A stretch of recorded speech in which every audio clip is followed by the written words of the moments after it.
The smell of stale coffee and desperation clung to Anna Petrova like a cheap coat.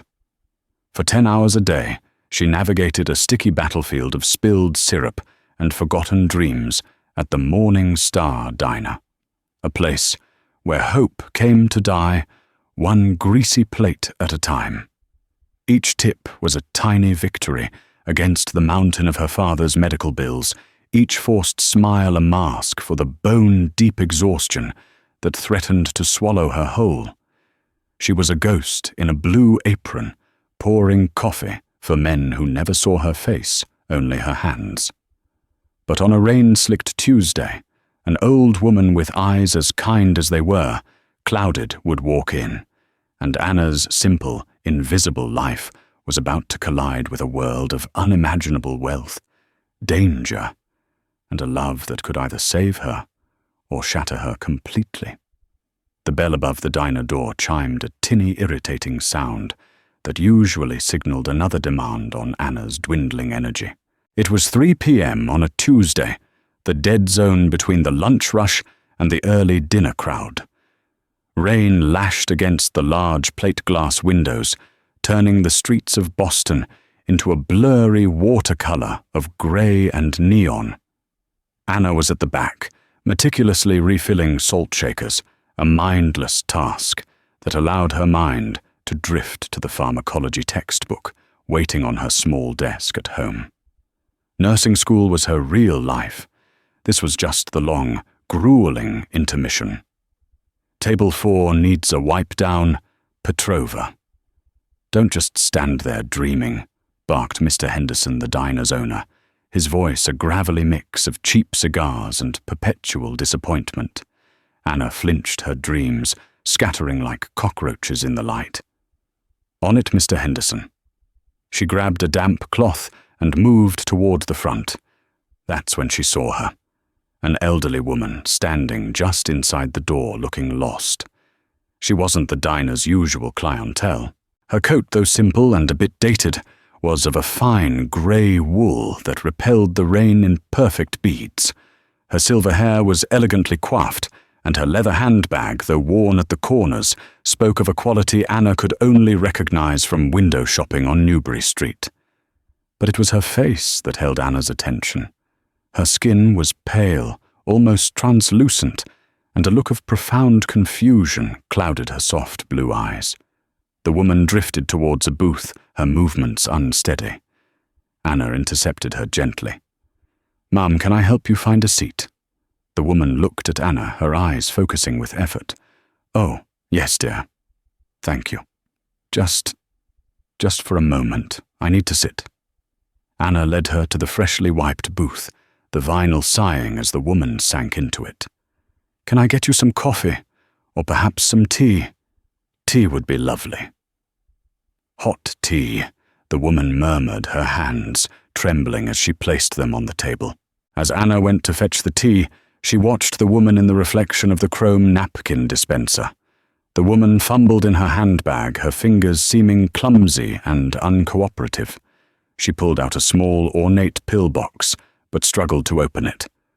A wave of dizziness seemed to wash over her, and she swayed slightly, her eyes closing. Anna's nursing instincts, honed by 2 years of night classes and countless hours studying textbooks, screamed at her. She forgot about the tea, forgot about Mr. Henderson's glare, and rushed back to the table.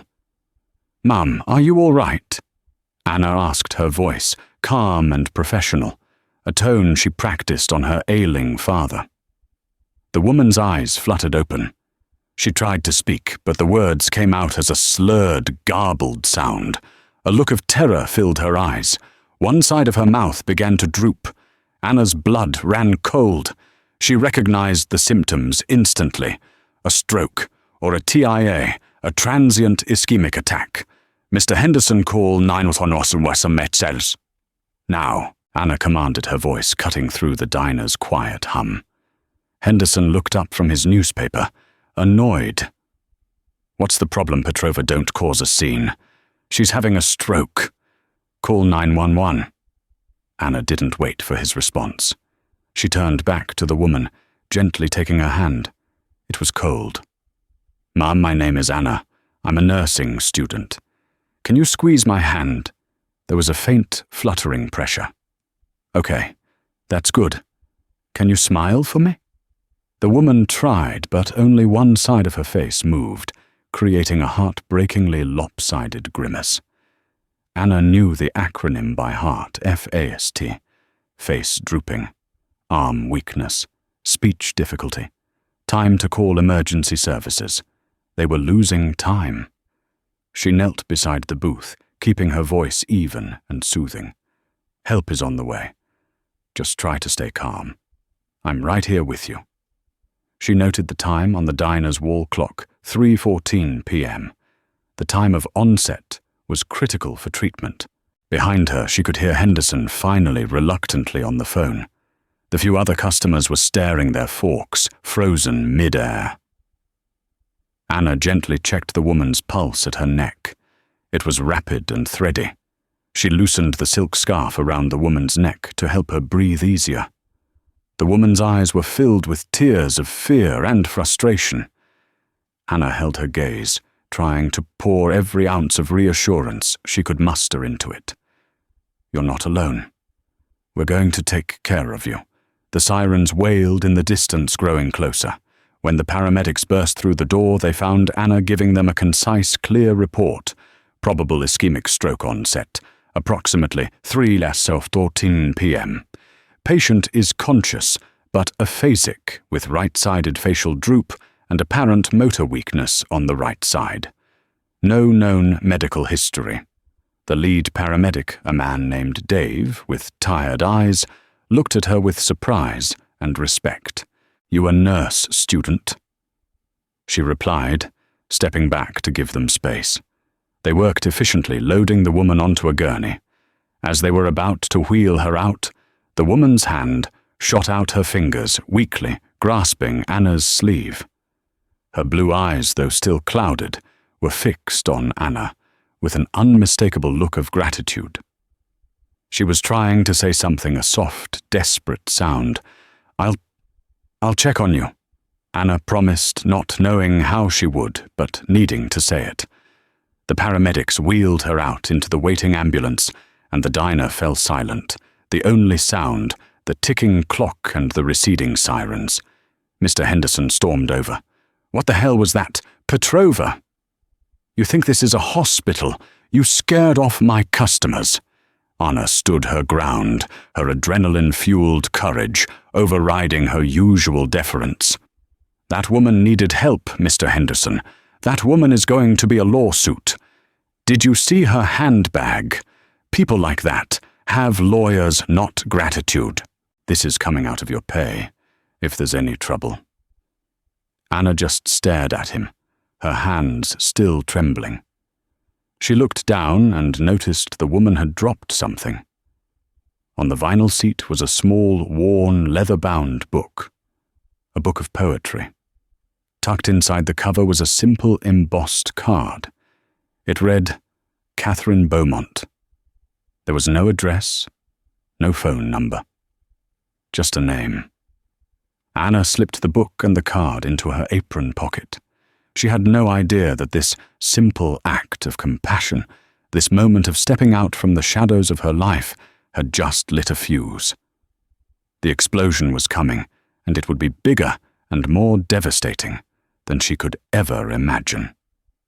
The name Beaumont meant nothing to her, but in the highest circles of Boston's elite, it was the name of a dynasty, and its heir was on his way. 2 hours later, the diner was back to its usual state of greasy normalcy. The drama had faded, replaced by the sizzle of burgers and the clatter of cutlery. Anna moved through her shift in a fog, her mind replaying the fear in Catherine Beaumont's eyes. She'd tried calling Massachusetts General Hospital, where the ambulance was headed, but they couldn't give her any information due to privacy laws. All she could do was hope. The bell on the door chimed again, but this time it was different. It was accompanied by a gust of cold, expensive air. A man stood silhouetted against the rainy evening. He wasn't just tall.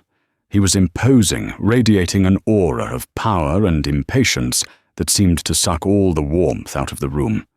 He wore a tailored charcoal suit that probably cost more than Anna's entire semester of tuition. His dark hair was meticulously styled, and his chiseled face was a mask of cold fury. His eyes, a startlingly intense shade of grey, scanned the diner with undisguised contempt before landing on Mr. Henderson. "I'm looking for the waitress who called an ambulance for my mother," he said. His voice was low and resonant, a quiet rumble that commanded absolute attention. Henderson, ever the sycophant when faced with money, scurried over, wiping his hands on his apron. "That would be Anna, sir." Petrova front and center. Anna's stomach clenched. She walked toward the man, her worn-out sneakers feeling wholly inadequate on the checkered floor. Up close, he was even more intimidating. He looked at her not as a person, but as a problem to be solved, a variable in an equation he didn't like. "You're Anna?" he asked, his tone clipped and devoid of warmth. "Yes. Is your mother okay? Is she Mrs. Beaumont?" "She is," he said, ignoring her question. He reached into his suit jacket and pulled out a slim black leather wallet. From it, he extracted a thick stack of $100 bills held together by a gold clip. He placed it on the counter with a soft, definitive thud. "This is for your trouble, and for your silence. My family values its privacy above all else. You will not speak of this to anyone. You will not contact the hospital. You will not try to see her. Is that understood?" Anna stared at the money, then back at his cold, arrogant face. All her worry, all her empathy curdled into a hot flash of anger. He didn't ask what happened. He didn't thank her. He assumed her compassion was a commodity to be bought. He saw her apron and her tired eyes, and summed her up in a single insulting transaction. "I don't want your money," she said, her voice shaking slightly but firm. The man's perfectly sculpted eyebrow rose a fraction of an inch. It was the only sign of surprise. "Excuse me, I helped your mother because she was in distress."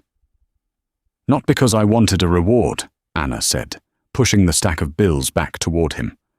"I'm a nursing student. It's what I'm trained to do. It's what any decent human being would do." His grey eyes narrowed, studying her, as if she were a strange new species. "Everyone has a price, Ms. Petrova," she supplied. "And no, not everyone does. All I want to know is if she's going to be all right. My mother's condition is a private family matter." Of course, Anna snapped, her patience gone. "But for the record, your private family matter had a name and a face when she was here, terrified and unable to speak." I held her hand. "So forgive me for having the audacity to care." A tense silence fell between them. Mr. Henderson looked like he was about to have a heart attack, his eyes darting between the pile of cash and Anna's defiant face. The man Lachlan Beaumont, as she would later learn, seemed for the first time, in what was likely a very long time, to be at a loss for words. He was used to a world where money answered every question and solved every problem. Anna's refusal was a foreign language he didn't understand. She reached into her apron pocket and pulled out the small book of poetry. She dropped this. I think she'd want it back.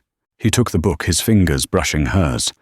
A strange, unexpected jolt like static electricity passed between them. He looked at the book, then back at her, his expression unreadable.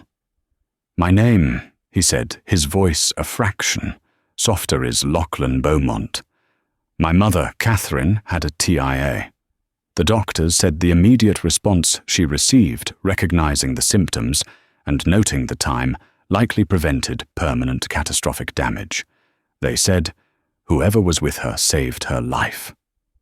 The words hung in the air, a stark contrast to his initial arrogance. It wasn't an apology, not quite, but it was an acknowledgement. Anna's anger began to subside, replaced by a wave of relief. "I'm so glad she's recovering. Don't mistake my gratitude for an invitation," Lachlan said, the wall of ice immediately returning. "The sentiment remains. We handle our own affairs. Stay away." He turned and strode out of the diner, leaving the stack of money on the counter. The bell chimed his departure, and the room seemed to exhale. Mr. Henderson lunged for the cash. "Are you insane, girl? This is more than you make in 2 months." Anna looked at the empty space where Lachlan Beaumont had stood. She had faced down a billionaire and refused his money. It was the craziest, most empowering thing she had ever done. "It wasn't for sale, Mr. Henderson," she said, quietly, turning to clear a table. She didn't feel empowered for long. The moment the adrenaline wore off, the crushing weight of her reality returned. That money could have paid for her father's new medication, fixed her car's faulty transmission, and bought her a month of peaceful sleep. As she scraped leftover eggs into a bin, a sickening thought crept into her mind. Had she, in her moment of pride, made a terrible, foolish mistake? She had saved a woman's life, only to be dismissed and insulted by her powerful son. She had met the world of the Beaumonts, and it had made her feel smaller and poorer than ever before. She was certain she would never see any of them again. On that count, she could not have been more wrong. A week passed. The memory of the incident at the diner began to feel like a strange fever dream. Anna fell back into her grueling routine. The pre-dawn study sessions, the endless shifts at the diner, the quiet evenings spent checking her father's vitals and reading to him from worn-out library books. Her father, a kind man named Mikhail, who had been a history professor, before a series of debilitating strokes left him mostly bedridden and reliant on her, was her entire world. The Beaumonts, with their cold cash and colder demeanor, were from another planet. She was in the middle of a particularly brutal shift on a Friday night when Mr. Henderson called her to the front. "There's a car for you," he said, his tone a mixture of awe and suspicion. Anna peered out the window. Parked at the curb wasn't just a car, but a sleek black Bentley, its polished exterior gleaming under the streetlights. A uniformed driver stood by the passenger door, his gaze fixed on the diner entrance. "It must be a mistake," Anna stammered. "He asked for Anna Petrova." Henderson said, his eyes narrowed. "What did you do, girl?" Heart hammering against her ribs, Anna untied her apron and walked outside. The driver opened the door for her with a polite nod. "Ms. Petrova, I was sent to collect you." I don't understand. Who sent you?" "Mrs. Catherine Beaumont has requested your presence," the driver said, his voice placid and professional. "She is resting at home and would very much like to speak with you." Anna's mind reeled. This was exactly what Lachlan Beaumont had forbidden. "Stay away." His words echoed in her ears. But this wasn't him. This was his mother, the woman whose life she had saved. How could she refuse, torn between Lachlan's threat and Catherine's request? She made a decision. She had to know the woman was truly okay. "Just for a little while," she told the driver, her voice barely a whisper. The ride was a silent, surreal journey out of her world and into another. They left the gritty, noisy streets of her neighborhood and drove towards the affluent suburbs of Brookline, where the houses transformed into grand estates, hidden behind stone walls and ancient trees. The Bentley finally turned into a long, winding driveway, coming to a stop before a magnificent stone mansion that looked more like a museum than a home. The driver led her through an ornate front door into a foyer so vast it seemed to have its own weather system. The floors were black and white marble, a massive crystal chandelier glittered high above, and the air smelled of beeswax and old money. A stern-looking woman in a housekeeper's uniform met them. "Ms. Petrova, this way, please." Anna was led up a sweeping staircase, her worn sneakers silent on the plush runner. They walked down a long hall, lined with portraits of stern-faced Beaumont ancestors, their painted eyes seeming to judge her presence. Finally, the housekeeper stopped at a set of double doors and knocked softly. "Come in," a gentle voice called. Anna stepped inside, and her breath caught. The room was a luxurious sitting room, decorated in soft creams and blues, with floor-to-ceiling windows overlooking a manicured garden. And there, resting in a comfortable armchair, with a cashmere blanket over her lap, was Catherine Beaumont. She looked much better. The colour had returned to her cheeks, and the frightening droop in her face was gone. Her blue eyes, no longer clouded with confusion, lit up when she saw Anna. "My dear girl," Catherine said, her voice warm and clear. "My $10 angel." Anna was confused. $10 angel. Catherine smiled, a genuine, beautiful smile. "The paramedics told me you left $10 on the table to cover my tea and a tip. In the middle of all that chaos, you still thought to pay for my bill." "Anna, is it?" Anna nodded, feeling a blush creep up her neck. "I'm so happy to see you looking so well, Mrs. Beaumont. Please call me Catherine, and I owe you much more than my gratitude. I owe you my life. My son. Lachlan can be abrasive. He's fiercely protective, and he sees the world as a series of threats. He told me you refused his money." "It felt wrong to take it," Anna said honestly. "Of course it did," Catherine said, her gaze sharp and perceptive. "Because you have integrity, a quality far rarer and more valuable than money." She gestured to the chair opposite her. "Please sit." Anna sat, feeling small and out of place on the plush velvet. "Anna." Catherine began, her tone becoming serious. "I find myself in a difficult position. This episode has left me feeling rather fragile. The doctors want me to have round-the-clock companionship, someone to be here to talk to ensure I'm safe. They want to hire a professional nurse." She sighed. "I've had a string of them, and they're all cold and clinical. They treat me like a specimen, not a person. But you weren't clinical. You were human. You were kind." She leaned forward, her eyes pleading. "My son is arranging a new agency, but I have a different proposal. I want to hire you, not as a nurse, but as a companion, to be here with me during the day, to read with me, to take walks in the garden, to be a friend." Anna was stunned into silence. "I know you're a student," Catherine continued quickly.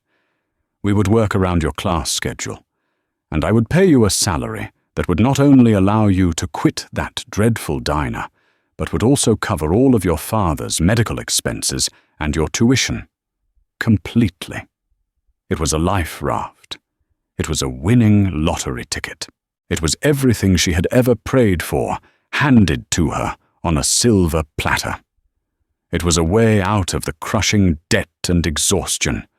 She could focus on her studies, give her father the best care, and breathe for the first time in years. But her pride, the same pride that had made her refuse Lachlan's money, bristled. "Catherine, I couldn't. It feels like charity." "Nonsense," Catherine said firmly. "It's a job, and I'm a very demanding employer.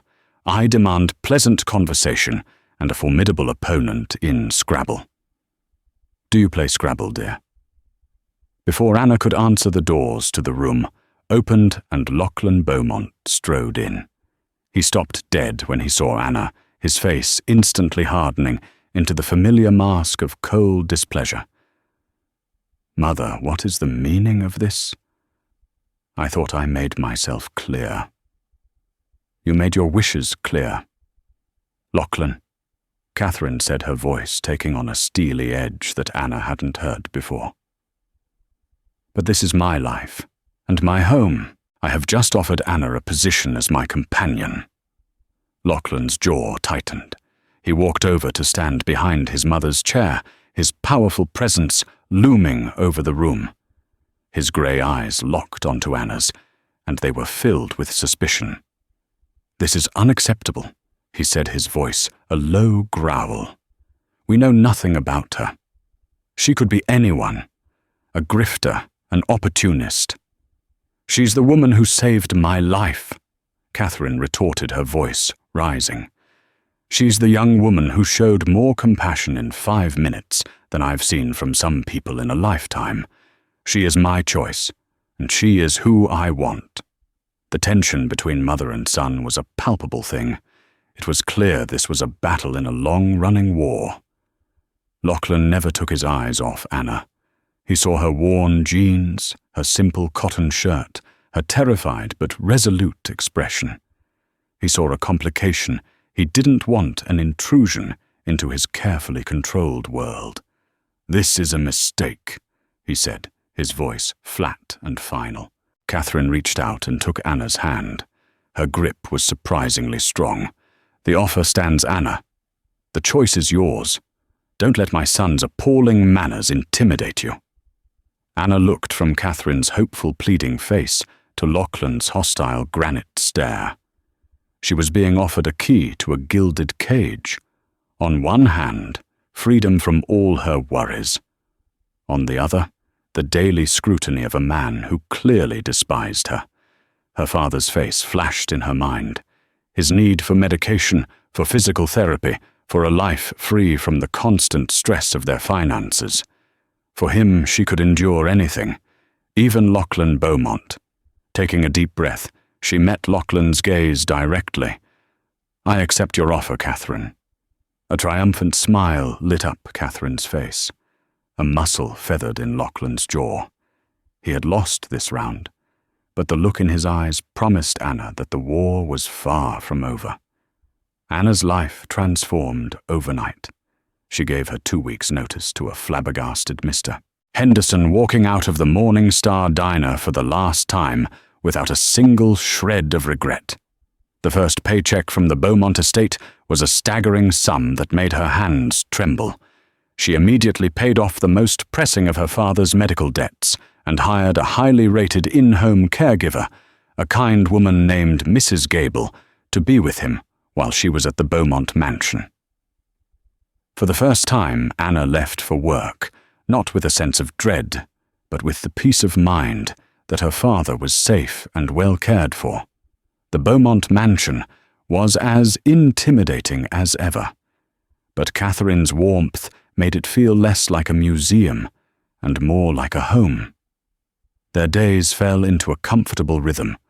They would read in the sun-drenched library, Anna's voice steady as she read aloud from classic novels. They'd play Scrabble, where Catherine's gentle demeanor hid a ferociously competitive spirit.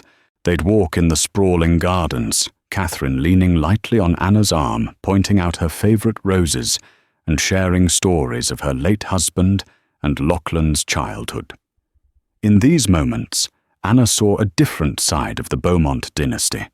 She learned that Lachlan's father, a titan of industry, had died suddenly of a heart attack 5 years prior, thrusting a young, unprepared Lachlan into the CEO position of Beaumont Enterprises. She learned that Lachlan had once been a passionate artist, a painter, before the weight of his family's legacy had crushed that part of him. He built walls around his heart after his father died. Catherine confided one afternoon, her voice tinged with sadness. "He thinks vulnerability is a weakness. He trusts no one." Lachlan remained a distant, formidable presence. He was rarely at the house during the day, but Anna felt his influence everywhere. He would sometimes appear in the evenings, his face etched with the stress of a day spent in corporate warfare. His interactions with Anna were brief, formal, and laced with a cool suspicion that never seemed to thaw. He would watch her with his intense grey eyes, as if waiting for her to make a mistake to reveal the ulterior motive he was so certain she possessed. The true challenge, however, arrived a week into Anna's new job. She and Catherine were in the conservatory when a sleek silver Aston Martin pulled up the driveway. "Ah," Catherine said, her pleasant expression tightening almost imperceptibly. "It seems we have a visitor." A woman emerged from the car. She was the kind of beautiful that was both flawless and intimidating. Tall and slender, she wore a cream-colored pantsuit that looked like it had been tailored by angels. Her blonde hair was pulled back in a chic, severe chignon, and her smile as she entered the conservatory was perfectly polite and utterly cold. "Catherine, darling," the woman said, her voice as smooth as silk. She bent to kiss the air beside Catherine's cheek. "You're looking better." There was a subtle emphasis on the word that made it sound less like a compliment and more like an observation of a temporary state. "Genevieve, what a surprise," Catherine said, her tone equally polite, but lacking any real warmth. "Genevieve Davenport, this is Anna Petrova, my new companion."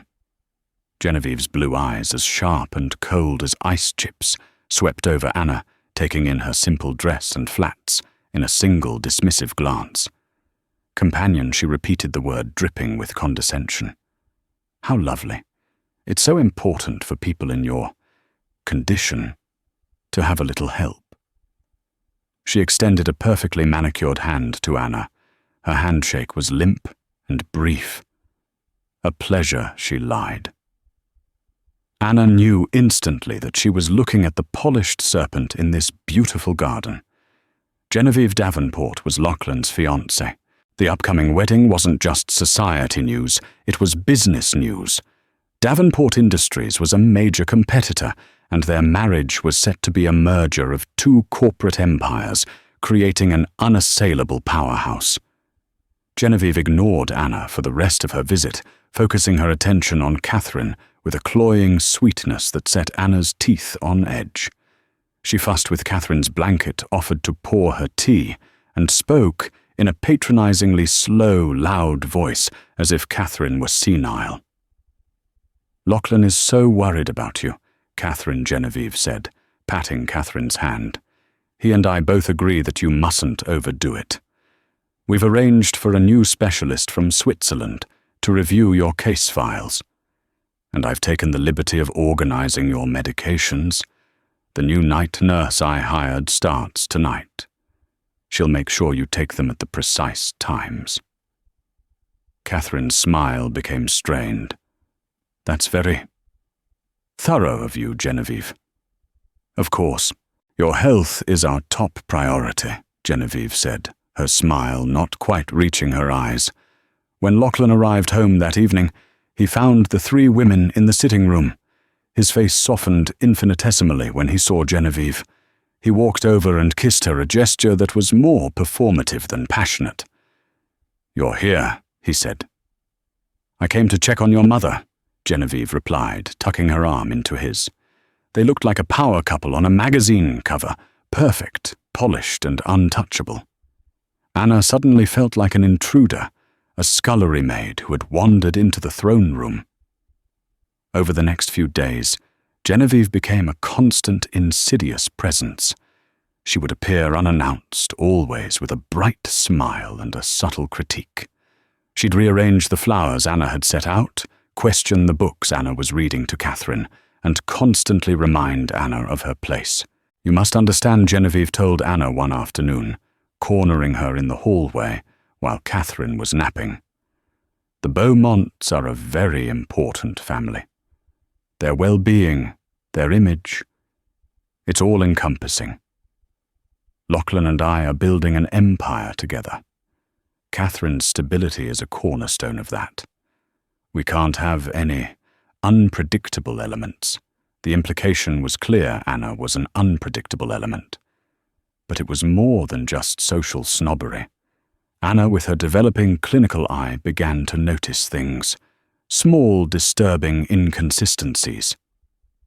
One morning, Catherine seemed unusually drowsy and confused. Anna checked the medication log. The new night nurse hired by Genevieve had noted that she administered Catherine's evening dose of a mild sedative, but the dosage logged was slightly higher than what her doctor had prescribed. When Anna questioned it, the nurse was dismissive. Dr. Sterling gave verbal authorization for an increase if she was agitated. Genevieve handled the call. Another time, after a visit from Genevieve, Catherine became withdrawn and tearful. When Anna gently probed, Catherine confessed that Genevieve had spent an hour talking about the complexities of the merger, the fragility of the stock market, and how any sign of instability in the Beaumont family could jeopardize everything Lachlan had worked for. It was a veiled threat designed to make Catherine feel like a burden. Anna started keeping a private log in a small notebook she hid in her room. She noted the medication discrepancies, the timing of Catherine's emotional downturns, which almost always followed a visit or call from Genevieve, the way Genevieve subtly isolated Catherine, cancelling a planned visit from one of Catherine's old garden club friends by claiming Catherine wasn't up for it. She knew she was playing a dangerous game. Genevieve was clever, manipulative, and had the complete trust of the man who signed Anna's paychecks. If Anna made a single misstep, she would be cast out, her concerns dismissed as the jealous ramblings of the help. She would lose her job, her ability to care for her father, and any chance of protecting the kind woman who had started to feel like family. But how could she stay silent and watch as this polished serpent slowly, methodically tightened her grip on Catherine's life? The Grand Beaumont estate began to feel less like a sanctuary and more like a battleground where the war was fought in whispers and sideways glances. Anna felt as if she were walking on a tightrope, balancing her duty to Catherine against the ever-present threat of Genevieve and the cold, watchful eyes of Lachlan. Her relationship with Lachlan remained a landscape of ice, yet cracks were beginning to appear. He started coming home earlier some evenings, and instead of retreating to his study, he would join Anna and his mother in the library. He would sit in a wingback chair pretending to read financial reports, but Anna could feel him listening as she read aloud. He heard the easy laughter between her and his mother, a sound he hadn't heard in the house for years. One evening, Anna was reading a passage from Jane Eyre when she stumbled over a word, her exhaustion catching up with her. "It's obsequious, not obsequious," Lachlan corrected from behind his paper, his voice startling her. "Thank you," she said, her cheeks flushing. "My mother always loved that book," he said, putting the report down. "She read it to me when I was a boy," Catherine smiled. "He used to hide under the covers and pretend to be Mr. Rochester, demanding to know who was haunting Thornfield Hall." A rare ghost of a smile touched Lachlan's lips. "Mother, please." But the ice was broken.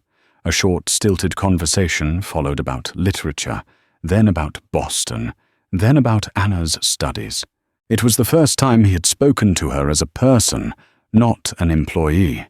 He asked about her nursing program, his questions sharp and intelligent. He listened, truly listened, as she explained the complexities of cardiac care, her passion for the subject shining through. These small moments of connection were terrifying to Anna because they made him human.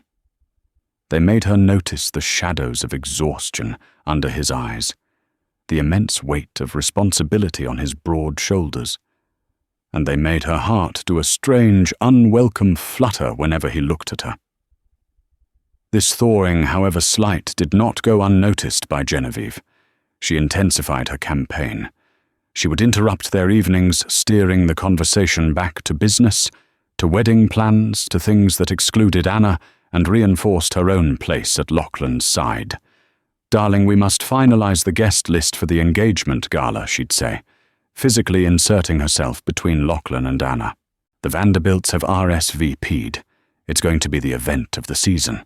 The gala became Genevieve's weapon of choice, It was a constant topic of conversation, a reminder of the impending merger and her union with Lachlan. She made it clear Anna was not expected to attend. "You'll be needed here, of course," she'd said with a dismissive wave of her hand, "to look after Catherine." Anna's suspicions about the medication continued to grow. She decided to take a risk. She knew the name of Catherine's primary physician, Dr. Alcroft, a man who had been with the family for years, but whom Genevieve seemed to be sidelining in favor of new specialists. On her day off, Anna went to the medical library at her university and researched the interaction between Catherine's primary heart medication and the new mild sedative the night nurse was administering. Her blood ran cold. While not fatal, the combination, especially at a slightly elevated dose of the sedative, was known to cause confusion, lethargy, and bouts of mild depression, all the symptoms Catherine had been experiencing. It was a subtle form of chemical manipulation, just enough to keep Catherine subdued and dependent, but not enough to raise a major alarm. The question was it deliberate? The answer came from an unexpected source. Anna had befriended one of the long-time housekeepers, a woman named Maria, who had been with the Beaumonts since Lachlan was a boy. Maria disliked Genevieve intensely. That one Maria muttered one day, while she and Anna were in the kitchen. "She walks around like she owns the place already. Before her Mr. Lachlan, he was different. He used to paint in the old garden house. Beautiful things. Since she came, the door to that studio stays locked." Anna asked casually. "The night nurse Genevieve hired." "Do you know her?" Maria snorted. "Know her? She's Genevieve's cousin, fired from her last 2 jobs at the city hospitals. Something about being careless with records.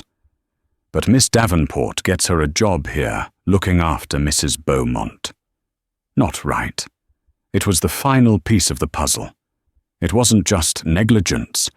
It was a conspiracy. Genevieve had installed her own unqualified cousin to subtly over-medicate Catherine, keeping her weak and pliable. It made Catherine seem more ill than she was, making Lachlan more worried, more grateful for Genevieve's attentive care, and more focused on the stability the merger would bring. Anna felt sick. She now held a truth that was not just a suspicion, but a near certainty. But what could she do? It was her word, the word of a hired companion, against the word of the powerful, beautiful fiancé. Lachlan was a man who trusted evidence, and facts, not an employee's intuition, especially an employee he was already suspicious of. Her chance came 2 nights before the engagement gala. Lachlan was working late, and a sudden thunderstorm had knocked out the power in the mansion. The backup generators kicked in, but the house was eerily dim. Catherine had already gone to bed, attended to by the night nurse Brenda. Anna, unable to study, was in the kitchen making tea when she heard a noise from the small office off the main hall where the household staff kept their schedules and records. Peeking through the door, she saw Brenda, the night nurse, on the phone. Her voice was a hushed, agitated whisper. "I'm telling you, Genevieve, I don't like it," Brenda was saying. "The old woman's regular Dr. Alcroft called this afternoon. He wants to schedule a full physical and medication review next week. He said he hadn't been consulted on any changes. If he sees the charts I've been keeping..." Anna's heart pounded. This was it. Proof. Brenda listened for a moment, then sighed. Okay. Just for tonight. One more time. A little higher dose, you said, to make sure she's well rested before the gala chaos. Fine. But after this weekend, I'm done. This is getting too risky." Brenda hung up and quickly left the office. Anna stood frozen in the dark hallway, the nurse's words echoing in her ears. A little higher dose. Genevieve was actively instructing her cousin to drug Catherine. Just then, the headlights of Lachlan's car swept across the windows as he pulled up the driveway. Anna knew she had one chance. It was now or never. She had to tell him. She had to pray that the man who was beginning to show glimpses of a heart would believe her over the woman to whom he had promised his future. She took a deep, steadying breath and waited for the sound of his key in the front door. The storm outside was breaking, and the one inside was just about to begin. The heavy oak door swung open, and Lachlan entered, shrugging off his rain-soaked coat.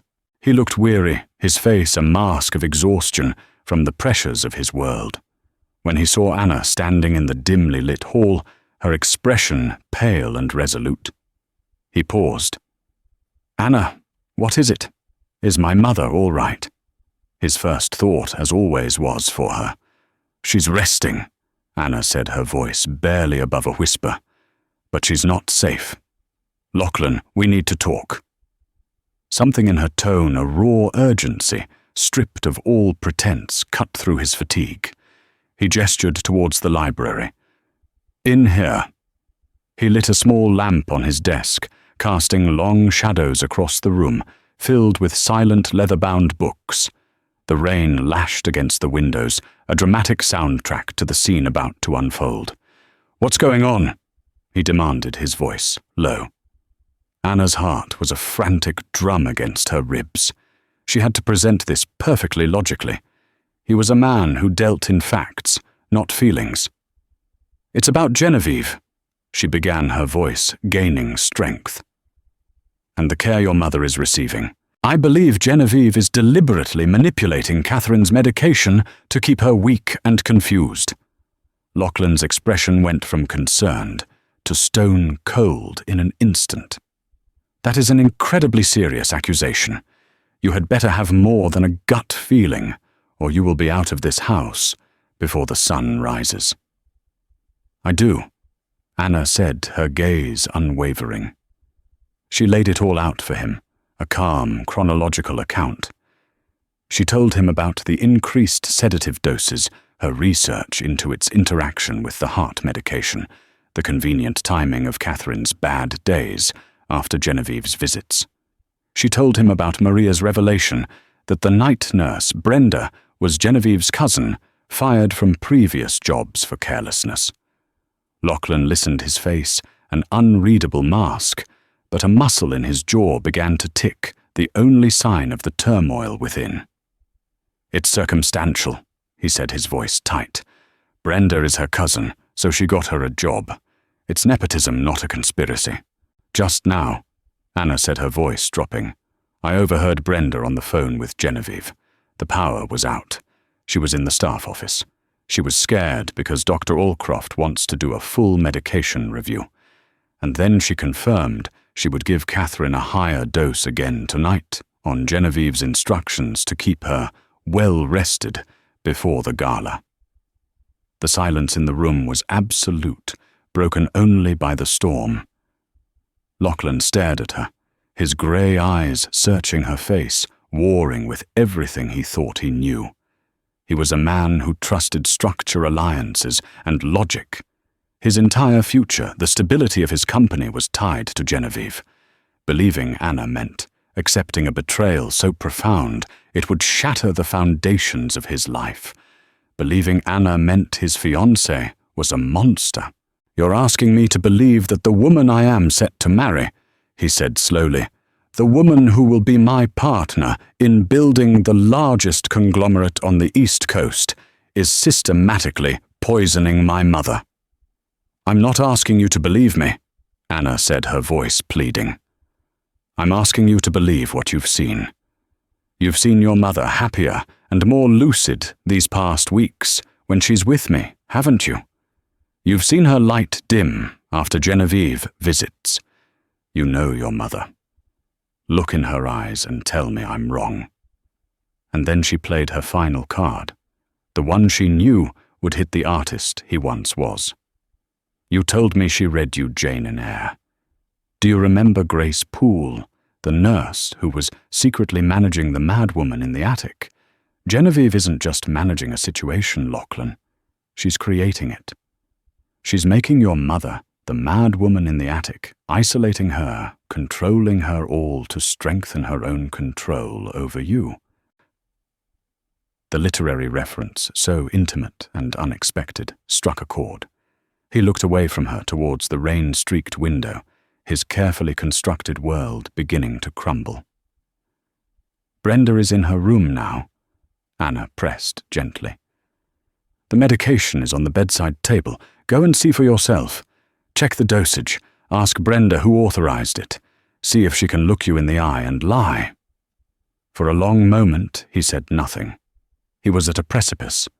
Then, without a word to Anna, he turned and strode out of the library, his long legs covering the ground in determined strides. Anna followed her heart in her throat. He didn't knock. He pushed open the door to his mother's suite. Catherine was asleep, breathing softly. Brenda the nurse was sitting in a chair reading a magazine. She leapt to her feet, startled when Lachlan entered. "Mr. Beaumont, you're home early." Lachlan ignored her. He walked to the bedside table where a small paper cup with 2 pills and a glass of water sat waiting. He picked up the cup. "This is my mother's 9 o'clock medication," he asked, his voice dangerously calm. "Yes, sir. Her heart medication and her sedative." "The sedative? What's the prescribed dosage?" Brenda paled. It's the standard dose, sir. 10 milligrams. Lachlan held up the cup. "There are 2 pills in here. This is a 20 milligram dose. My mother's file, which I reviewed this afternoon, explicitly states a maximum of 10. Who authorized this increase?" "Brenda."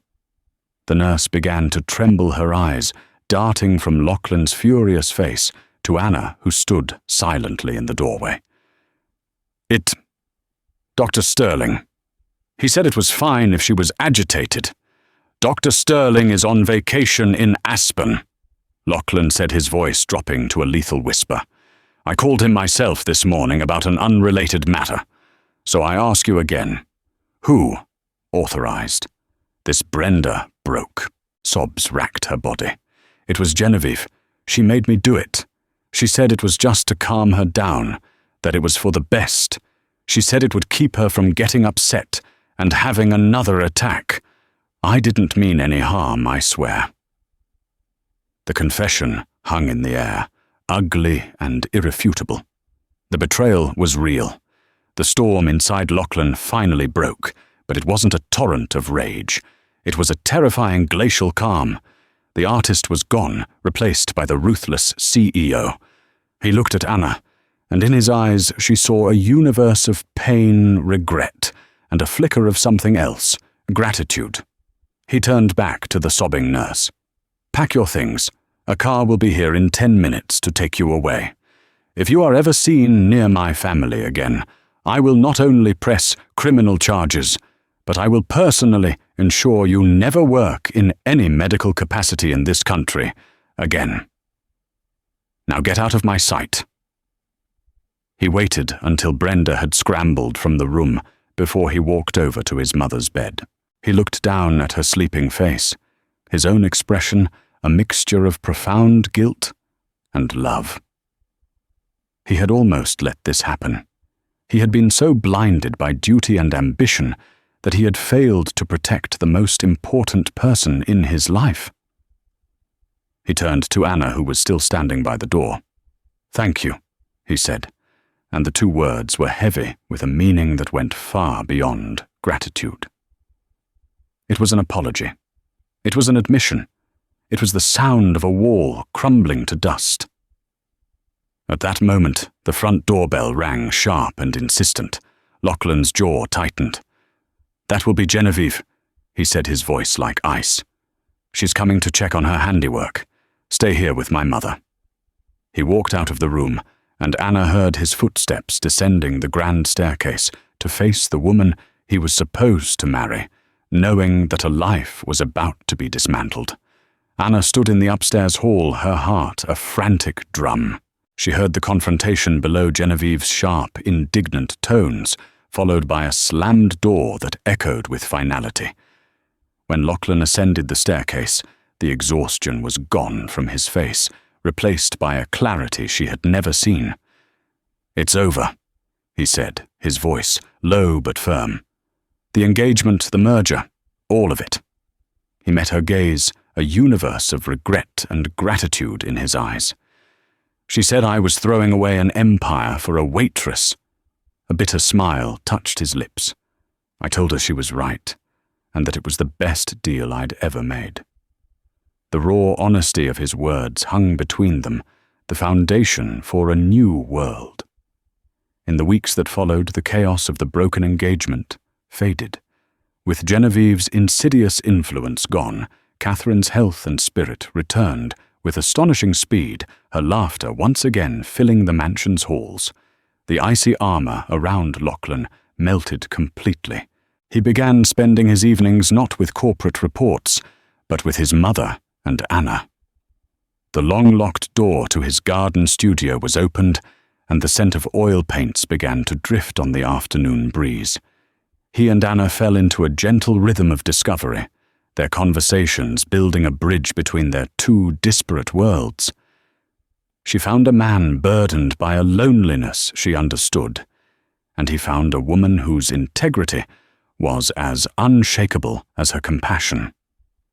One afternoon, he found her studying in the library. Without a word, he placed a large portfolio on the table. Inside was a breathtakingly detailed charcoal sketch of her from their first meeting in the diner. He had captured every detail, the exhaustion in her posture, the defiance in her eyes, the smudge of flour on her cheek. He hadn't just seen a waitress. He had seen her. "You were so angry," he said softly, standing beside her, "and so beautiful. I was a fool, blinded by a life I thought I was supposed to lead." "You were scared," she corrected, her voice thick with emotion. "Terrified," he admitted, his hand gently finding hers. "Anna, you didn't just save my mother. You saved me from becoming a man I never wanted to be." He leaned in, his gaze tender. "Let me build a new life, a real one with you." She met his kiss, a gesture not of fiery passion, but of profound gratitude and homecoming.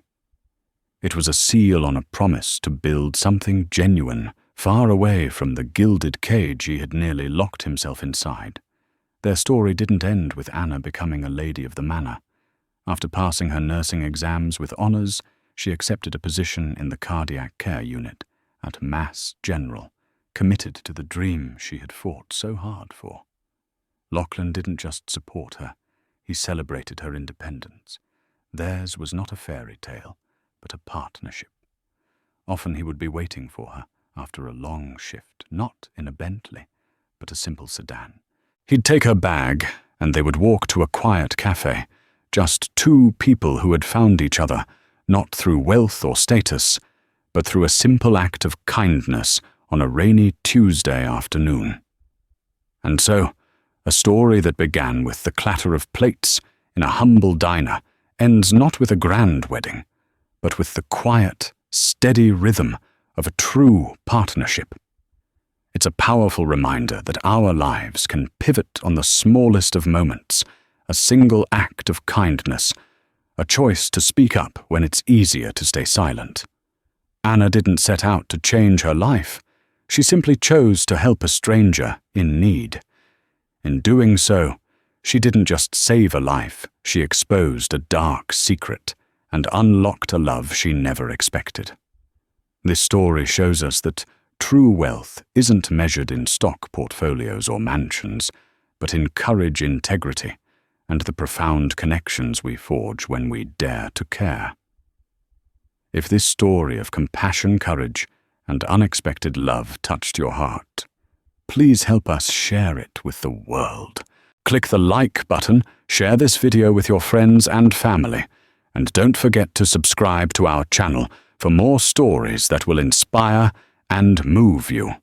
What was your favorite moment of Anna and Lachlan's journey? Let us know in the comments below. We love hearing from you.